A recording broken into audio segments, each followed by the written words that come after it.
конце этой игры каждый из нас скажет: алло, бля, это оптимизация, вы где? Ну что ж, Киберпанк глазами геймера, который ждал эту игру. Все без спойлеров. Погнали.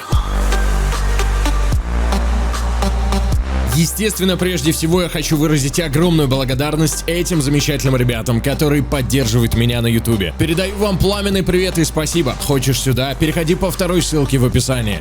Безусловно, это очень круто пропиаренная игруха, которую ждали как окончание 2020 года. Кстати, давайте соберем под этим видосом 777 лукасов. Анонс Киберпанк состоялся 30 мая 2012 года. Чуваки, в марте мне будет 27 лет. Когда анонсировали эту игру, мне вот-вот исполнилось 18. Почувствуй себя старым. Но самый важный момент, о котором многие забывают, это то, что к моменту анонса игра уже была в разработке в течение 1 года. Ну ничего, Сталкер ждали, Киберпанк дождались, а вот с Half-Life 3 немного другая ситуация. Зафиксируем то, что игра разрабатывалась около, получается 9 лет, так? На эту игру потратили примерно 24 миллиарда рублей. Окей, запомните эту информацию. Помню, кстати, как в 2018 году, 10 июня вечером я пришел быстренько домой, подрубил стримчагу, и мы вместе кайфанули от этого балдежного трейлера, который показали потом на E3. Обсуждали кучу деталей, охеревали с того, каким же будет детализированным этот мир Киберпанка. Вы это помните? Я вот помню. Реды смогли закинуть планочку так высоко, что, казалось бы, сами не смогут ее перепрыгнуть.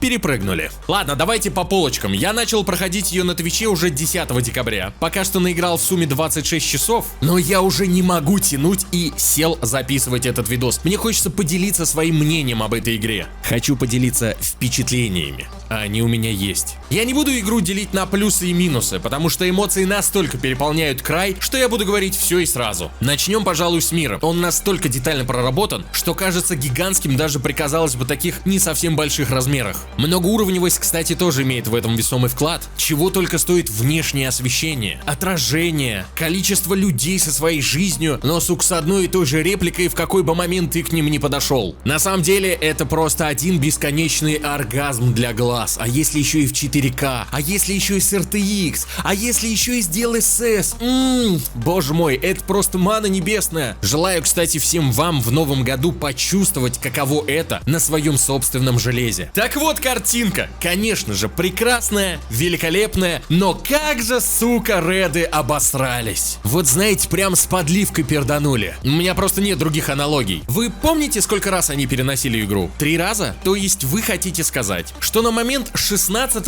апреля 2020 года, то есть получается, они реально думали, что в тот самый четверг люди, запуская эту игру, смогут вкусить балдежно оптимизированный экшен, да? То есть как бы наслаждаться всеми ее аспектами, да? Вы только представьте, как хитро им удалось напиздеть в этом плане. 3, сука, раза переносить игру. Это ж какой, мать его, хайп вокруг этих переносов. Это просто гениальный маркетинговый ход. Или маркетинговый, блять, поправьте в комментариях, я до сих пор не понимаю, как правильно говорить. То есть ты создаешь ажиотаж, равно получаешь предзаказы. Блять, деньги из воздуха просто. И вот наступило 10 декабря. Долгожданное, сука, 10 декабря. Давайте же обмажемся киберпанком, говорили люди.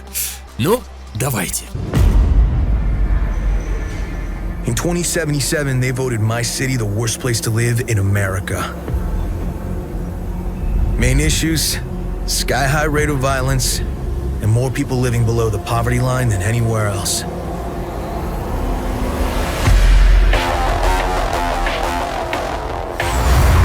Can't deny it, it's all true. But everybody still wants to live here. This city's always got a promise for you. Might be a lie, an illusion, but it's there, just around the corner, and it keeps you going.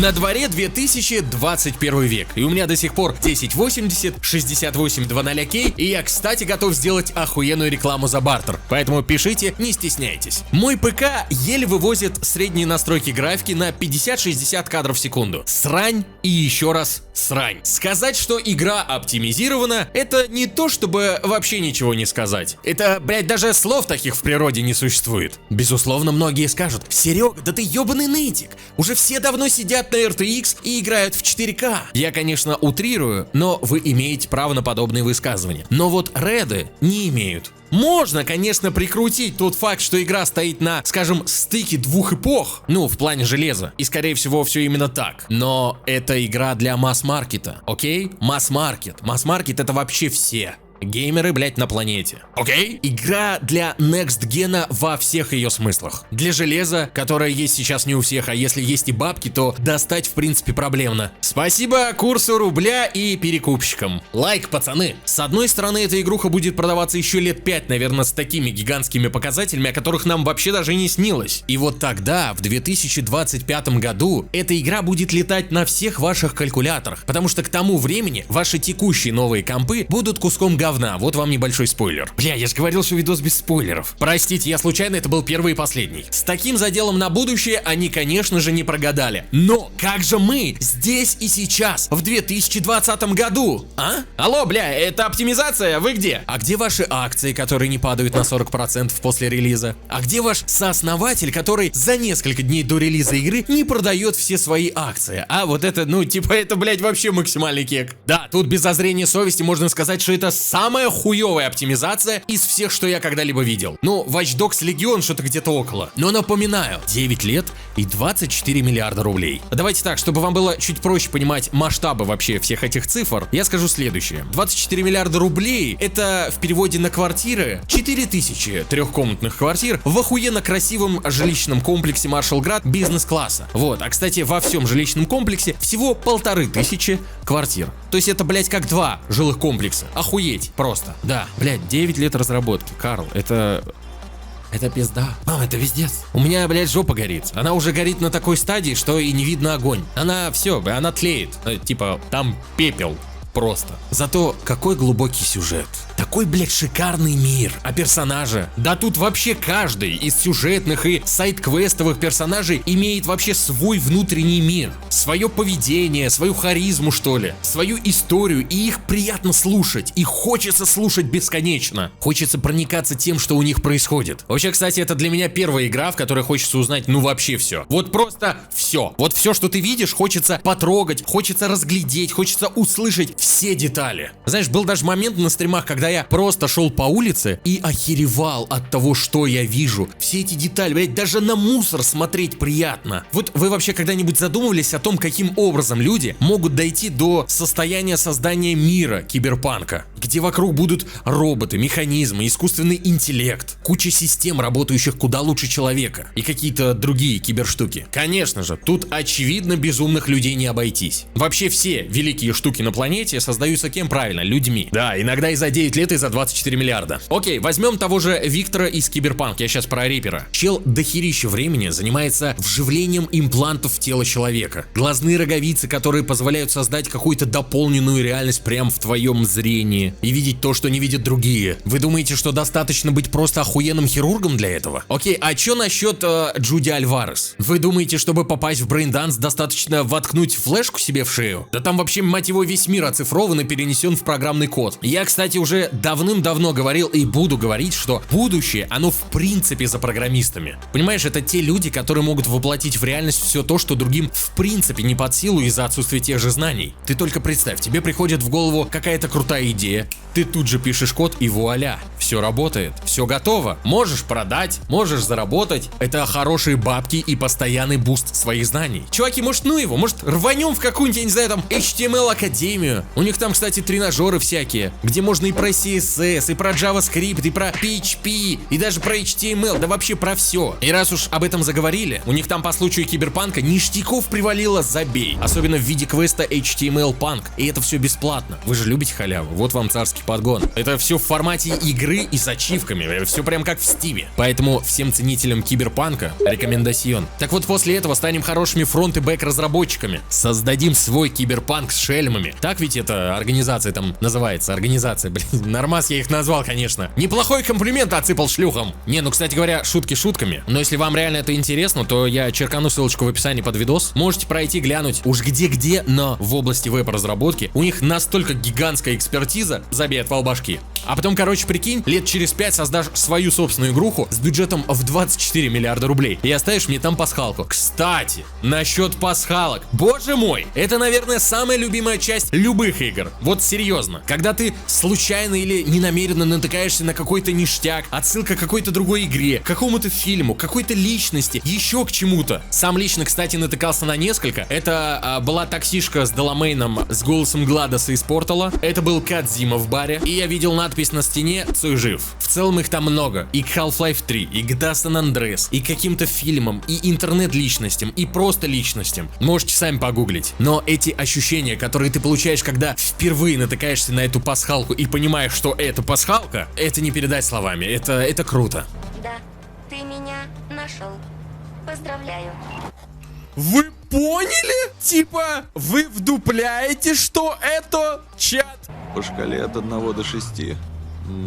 Пожалуй, крепкая 6. Но мы оба знаем, что будет дальше. Да, это Портал. Я тебя перезагружу, а то Деламен тебя ищет. Анализ особенностей вашего организма завершен. Мы готовы приступить к опытам.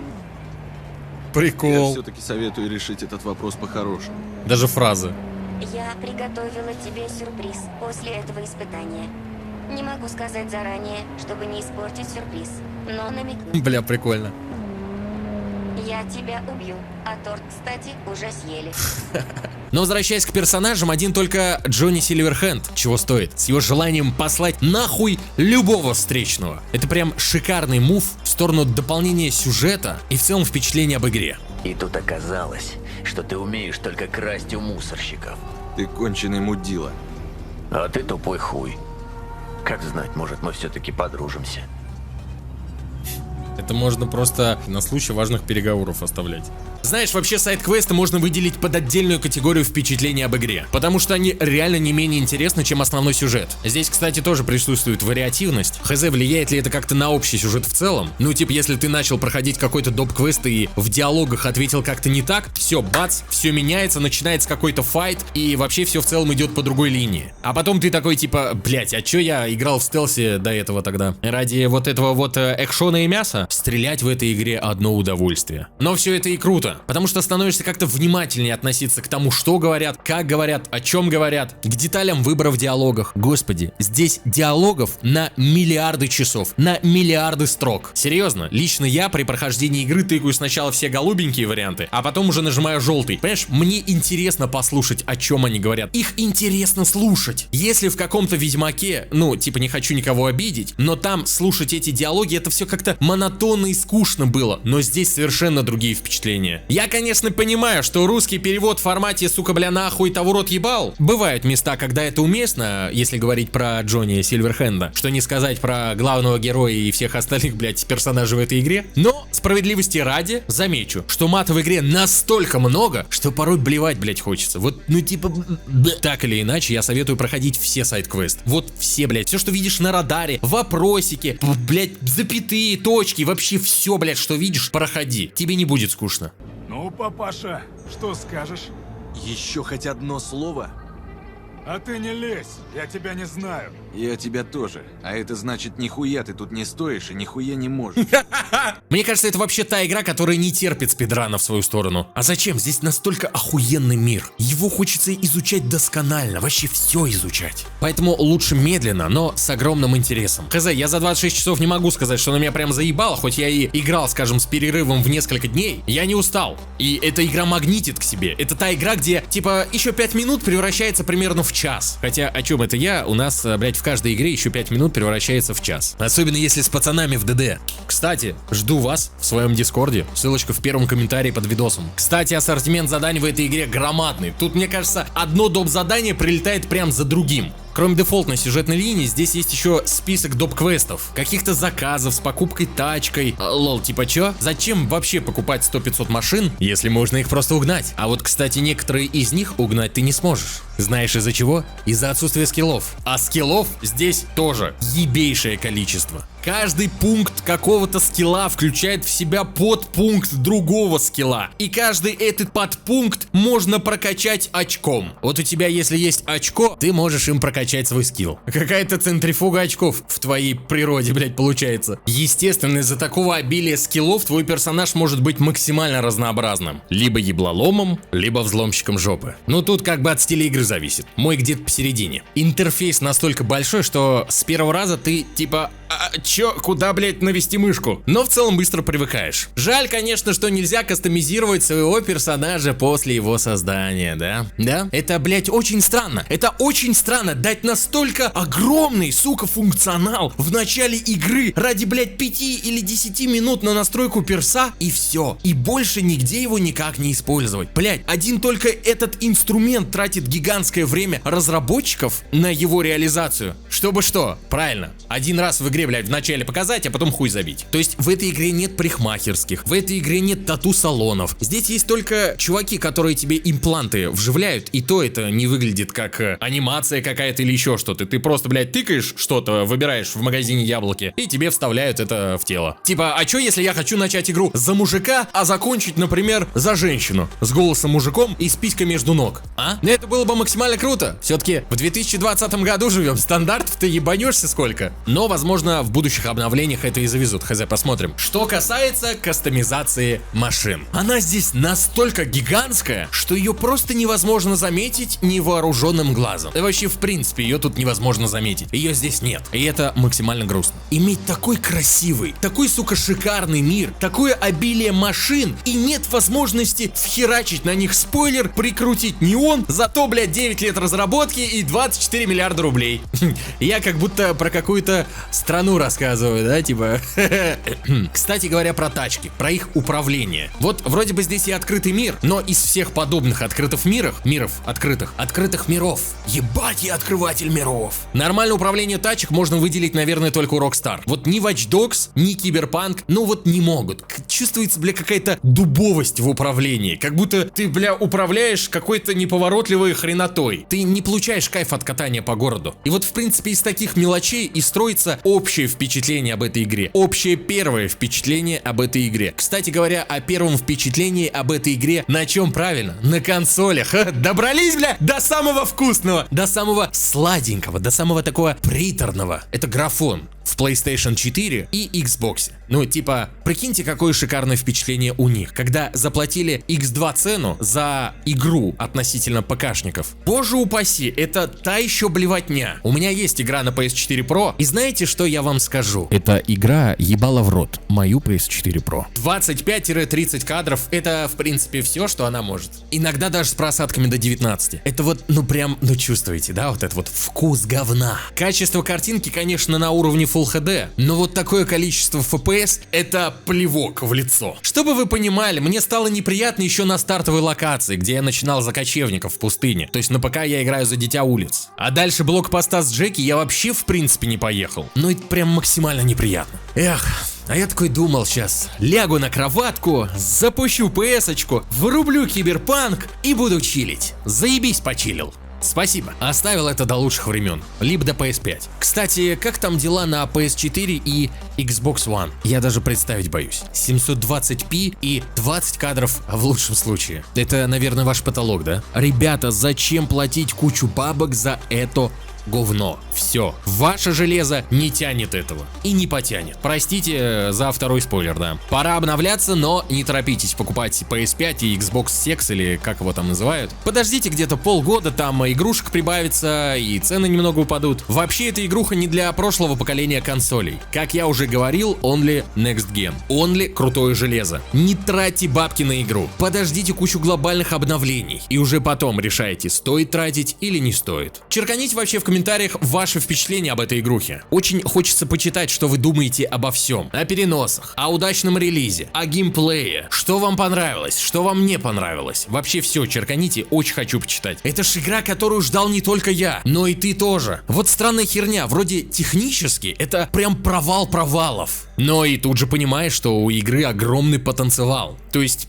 Первые 30 минут ты просто с открытым ртом играешь и смотришь вокруг. Ты, блять, не до конца понимаешь, что это реальность. Что вот в 2018 году ты смотрел этот охерительный трейлер, а вот уже сейчас ты сидишь и сам играешь в это. Это непередаваемое ощущение. В любом случае, я настоятельно рекомендую каждому из вас пройти ее или на ПК, или на консолях. Реды, конечно, исправят кучу багов, оптимизируют, возможно, что-то где-то добавят, допилят, и все в этом плане. Можете вообще подождать до февраля, а не портить впечатление об игре прямо сейчас. Они уже анонсировали 2 крупных обновления, которые выйдет в январе и феврале. Хз, может реально что-то годное сделают. Или они снова перенесут. Знаешь, я вообще не улавливаю этот прикол с релизом. Типа, а в чем проблема подождать еще год? Так бы и люди обновили железо, игру бы долатали. Ну, типа, видно, что они торопились. Или там, типа, инвесторы на уши присели, или чё. Сука, 9 лет и 24 миллиарда рублей. У меня до сих пор в голове это не укладывается. А вот эти вот приколы с их официальными извинениями по поводу всей сложившейся ситуации вообще на мемасы можно разобрать. Ну, типа, самый главный сорян должен выглядеть вот так. Уважаемые игроки, мы вам напиздели, понимаете? Напиздюнькали, наебали вас, блять. Вы понимаете, мы соврали нахуй. Мы вам показали неправду. Мы вам патч в следующем году принесем.